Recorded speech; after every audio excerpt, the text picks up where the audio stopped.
Easy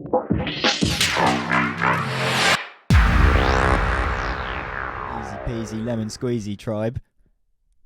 My name's Ekula. Welcome to my freemium on melody swapping. Once you've got yourself a nice melody, there's quite a lot you can do with just swapping it between itself and other instruments. So instead of having the same thing looping, it's pretty good to experiment with having it roll once on itself, throw it to another one, back, throw it to a different one. And if you have a look at the panning here on the right, you can also see that you can take advantage of quite a lot of nice sort of stereo effects with it as well. So let's just have a quick listen to this first idea I've got down. It's just the same melody the whole way through, just repeated across different instruments and panned.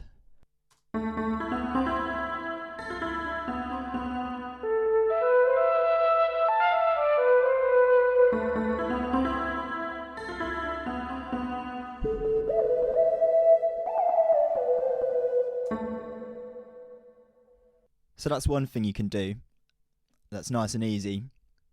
Once you got your sort of main idea that you think you want looping over the track, just to give it a bit of variation.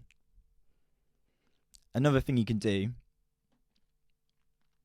is create a sort of call and response type thing. So in this loop here, I've got exactly the same melody that is here, but what I've done is I've halved it and split the other half, given the second half to the other instruments. So yeah, just have a quick listen to this, just so you can have a listen to the kind of effect this gives.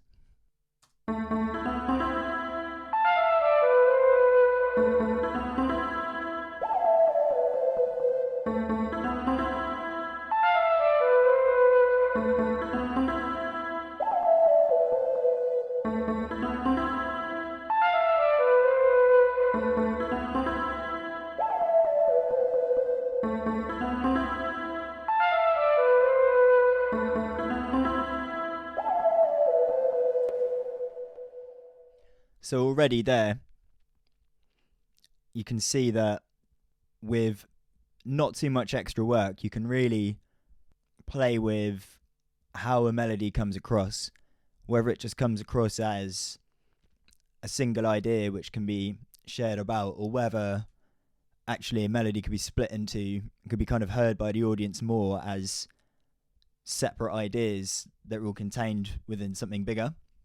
And on that idea, just for this third example I've taken the exact same melody again, and this time I've just gone to town on it, basically, with swapping bits here and there. And again, because of the panning that we've got going on here, you can get some really nice stereo effects of this, particularly around the second half of this loop where it gets a bit more intricate. And it's quite a sort of disjointed and fragmented sound, but I think there's something quite nice about this.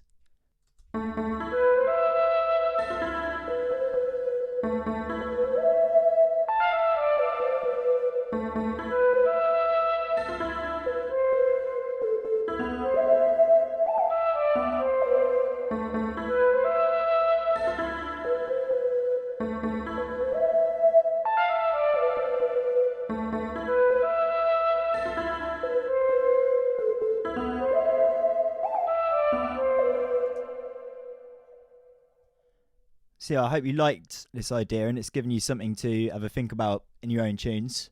I've just shown you this with 3 channels today, but I mean you can really do this.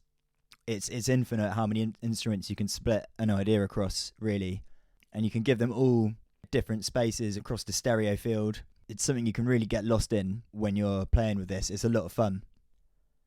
Now, for those of you who want to know a bit more and go a bit deeper into melody writing, I've also just put together a 25-minute course on exactly that, on developing melodic ideas.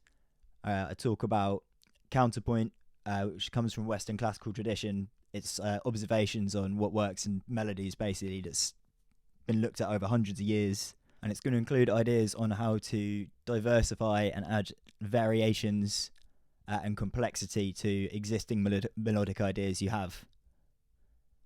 So yeah, check it out. Peace.